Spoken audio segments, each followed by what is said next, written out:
할렐루야. 새로운 한 주가 시작되었습니다. 이번 주에도 주님의 증가된 은혜가 우리 삶 가운데 나타날 것입니다.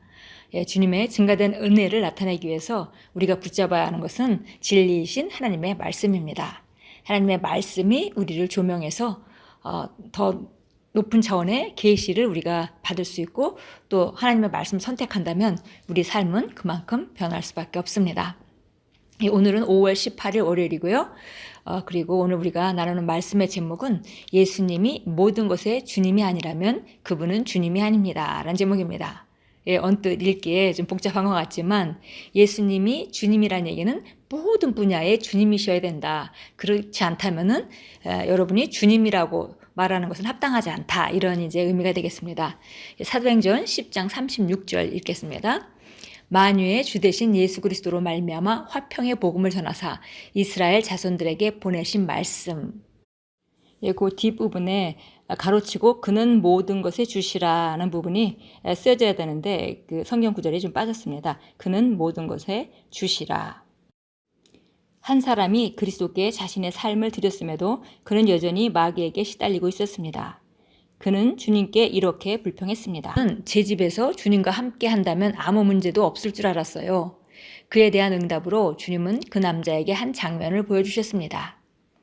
그가 집 전체에서 오직 방 하나만을 주님께 드린 것이었습니다.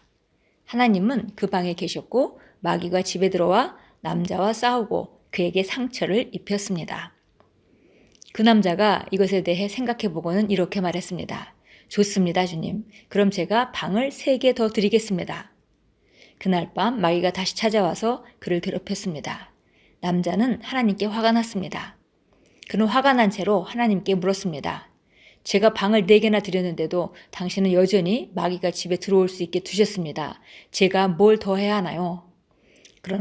그러자 주님께서 그에게 친절하게 답하셨습니다. 그 집은 내 집이 아니란다.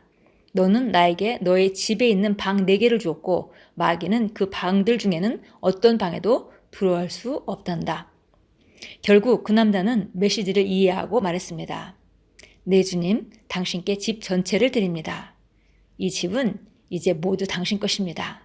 다음날 밤 마귀가 다시 찾아왔지만 그 집에는 새로운 주인이 있었습니다. 하나님이 문에서 지키고 계셨고 마귀는 안으로 들어올 수 없었습니다. 그것이 당신의 삶 전부에서 예수님이 주님이 될 때 일어나는 일입니다. 기독교는 가볍게 예수 그리스도를 당신의 구주로 받아들이는 것이 아닙니다. 그분은 법적으로 뿐만 아니라 실제적인 생활에서 당신의 삶의 주인, 혹은 주님, 혹은 상사가 되길 원하십니다. 만약 그분이 당신의 삶과 당신의 모든 것의 주님이 아니시라면 그분은 당신이 주님이 아니십니다.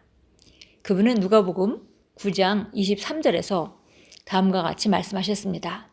아무든지 나를 따라오려거든 자기를 부인하고 날마다 제 십자가를 지고 나를 따를 것이니라.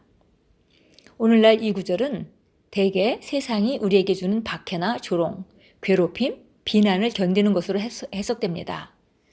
그러나 예수님의 때에 십자가를 진다는 것은 십자가에 못 박힘으로 죽는 것을 의미했습니다.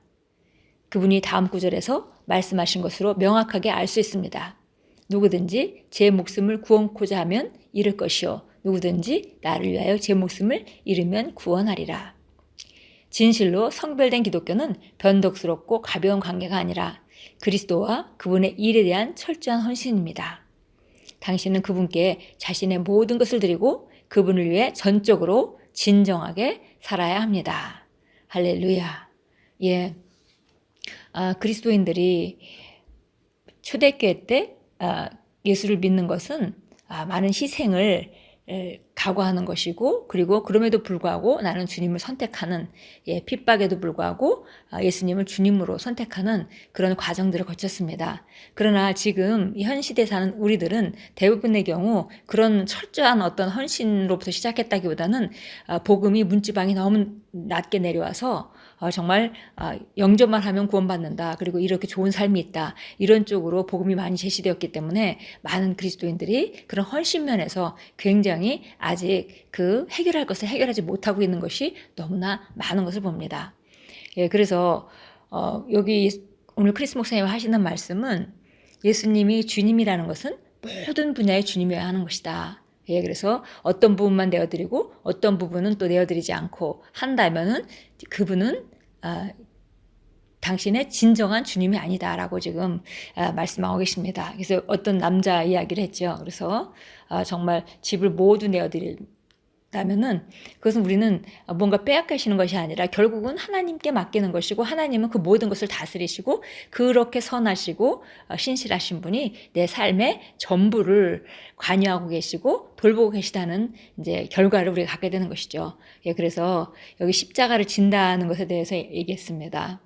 우리가 정말 이렇게 예수님의 희생으로 말미암아 하나님의 사랑으로 말미암아 이렇게 어마어마한 삶을 우리가 받았는데 그 혜택을 누리면서 우리가 주님께서 나에게 나의 그 무언가가 하나님의 왕국에 필요할 때에 우리가 그것을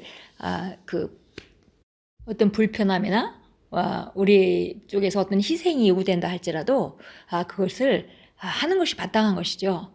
예, 그래서 정말 그리스도와 그분에 대한 철저한 헌신, 그것이 예수님을 주님으로 섬기는 것이다. 이런 말씀 우리가 오늘 함께 읽었습니다. 오늘 우리가 다시 점검해야 될 부분은 정말 필요한 부분인 것 같습니다. 예, 그렇게 기독교는 가벼운 기독교가 아니고 그리고 어떤 혜택만을 누리는 어린아이면 튼튼하게 자라고 주님이 주신 생명을 누리고 살아가는 것에 집중하는 것이 마땅하지만 우리가 어느 정도 영적으로 성숙했다면 이제는 아버지의 뜻을 따라 우리가 함께 그분이 하시던 예수님께서 하시던 그 일을 우리가 연장해서 각자의 몫을 하는 것이 마땅하고 그리고 하나님께서 내 삶 가운데 내 주변에 있는 사람들에게 복음을 전하기 위해서 내가 해야 되는 헌신 그런 것들은 철저한 것이 마땅한 것입니다. 참고성경 보겠습니다. 누가복음 9장 23절 24절 읽으라고 되어 있는데요. 오늘 본문 말씀에서도 읽었지만 다시 한번 찾아가서 보도록 하겠습니다. 또 그들 모두에게 말씀하시기를 누구라도 나를 따라오려거든 자기를 부인하고 날마다 자기 십자가를 지고 나를 따르라. 누구든지 자기 생명을 얻고자 하면 잃을 것이요 누구든지 나를 위하여 자기 생명을 잃으면 얻으리라. 예. 어떤 분이 제가 뭐 잘 모르는 사람인데 건너서 제가 이야기를 듣게 됐습니다. 요즘에 이제 사실 이 세계 정세가 돌아가는 것이 정말 말세가 가까이 왔다는 걸 우리가 알 수 있죠. 그래서 이제 그런 얘기를 하다가 우리가 정말 힘들고 어려울 때 예수님을 부인하지 않고 예수님을 끝까지 믿고 우리 믿음을 지키는 것에 대해서 얘기가 나왔는데 어떤 분이 이렇게 얘기하더랍니다. 그냥 안 믿는다고 하고 그 다음에 마음속으로는 믿으면 되지 않냐. 그러니까 안 믿는다고 해서 그런 핍박과 어려움은 피하고 그리고 속으로는 믿으면 되지 않냐 이런 얘기를 했다는 거죠. 근데 이제 신앙생활 오래 하시던 분이 그런 이야기를 했다고 합니다. 그래서 제가 그 말씀을 들으면서 정말 이 성경이 말하는 그런 그리스도인의 헌신 그것과 정말 거리가 먼 얘기구나라고 생각을 했습니다. 예, 정말 오늘 예수님이 우리 삶의 모든 분야의 주인이신지 다시 한번 점검한다면 우리 삶 가운데 많은 전진이 있을 것입니다. 예, 주님께 맡겨드리면 무언가를 우리가 빼앗기는 것이 아니라 그분께 더 내어드리고 신뢰하고 그분은 우리 삶 가운데 더 관여하시고 더 보호하시고 더 나타나시는 것이죠. 예, 그래서 어떤 분야든지 내어드리지 않은 부분이 있다면 오늘 발견한다면 정말 우리로서는 정말 감사한 일입니다. 예, 마태복음 6장으로 가겠습니다. 아무도 두 주인을 섬길 수 없나니 이는 그가 한쪽을 미워하고 다른 한쪽을 사랑하거나 한쪽을 존중하고 다른 쪽을 업신여기기 때문이라. 너희가 하나님과 재물을 동시에 섬길 수 없느니라. 예, 주인은 하나뿐입니다.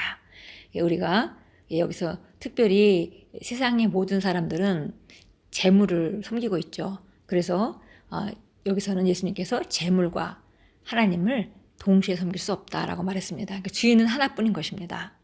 예, 다른 어떤 것도 우리 예수님 외에 우리 삶의 어느 분야도 다른 것이 주인이 돼서 예수님보다 더 우선순위로 의지하는 그런 것을 발견한다면 우리가 빨리 교체하고 주님께 내어드려야겠습니다. 요한일서 2장으로 가겠습니다. 2장 15절부터 17절까지 읽겠습니다.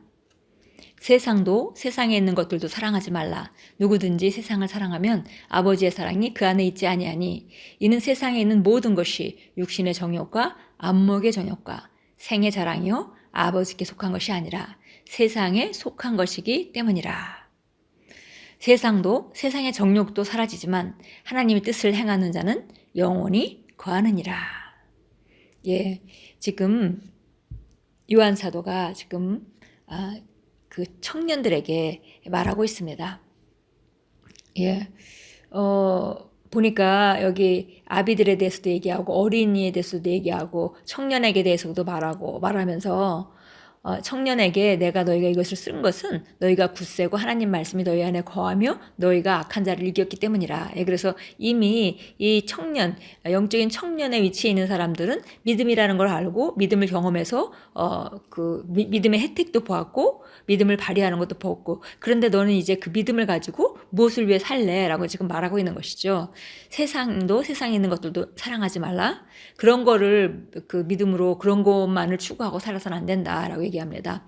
누구든지 세상을 사랑하면 아버지의 사랑이 그 안에 있지 아니하니 이는 세상에 있는 모든 것이 육신의 정욕과 안목의 정욕과 생의 자랑이요 아버지께 속한 것이 아니라 세상에 속한 것이기 때문이라. 그래서 이런 것들은 이 세 가지 육신의 정욕, 안목의 정욕, 이생의 자랑 이라는 그 세 가지는 모두 다 세상에 속한 것이고 하나님으로부터 온 것이 아니다라고 말했습니다.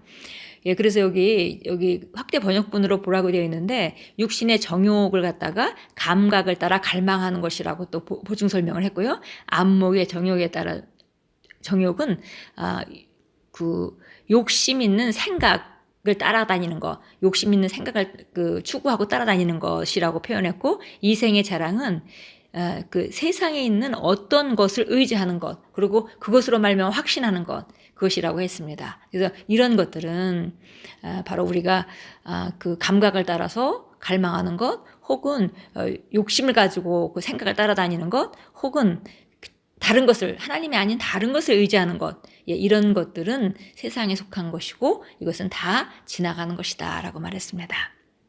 예, 고백합니다. 나는 예수님이 내 삶의 주인이심을 담대하게 선포합니다. 그분은 나의 재정, 가족, 진로, 나와 관계된 모든 것의 주님이십니다. 그분이 나의 전부이며 내 삶은 지금 그리고 영원히 그분의 영광을 위한 것입니다. 아멘. 예, 아주 좋은 고백입니다. 다시 한번 고백합니다. 나는 예수님이 내 삶의 주인이심을 담대하게 선포합니다. 그분은 나의 재정, 가족, 진로, 나와 관계된 모든 것의 주님이십니다. 그분이 나의 전부이시며 내 삶은 지금 그리고 영원히 그분의 영광을 위한 것입니다. 아멘. 예, 오늘 이 말씀을 함께 나누시면서 삶을 한번 점검해 보시고 아직 내가 주님께 맡기지 못하고 내가 관리하고 있는 부분이 있다면 얼른 주님께 맡기는 그런 귀한 기회로 삼았으면 좋겠습니다. 내가 맡고 있다는 것은 절대 하나님이 맡으신 것 같이 그렇게 승리할 수가 없고, 그뿐이 아니라 내가 맡고 있다는 것은 내가 그것 때문에 스트레스를 받게 되고, 예, 그것 때문에 행복한 누리는 삶을 살 수가 없게 됩니다. 그러니까 많이 맡길수록 예, 우리는 자유로워지고 또 그 맡긴 일들은 주님 안에서 온전해지는 것이죠. 예, 오늘도 주님 안에서 정말 예수님을 주님이라 부르면서 삶의 모든 분야에 끊임없이 내어드리고 주님께 통치받으시는 귀한 그런 하루로 만들어 가십시오. 예수님은 우리 모든 분야의 삶의 모든 구석구석 모든 분야에 주님이셔야 합니다.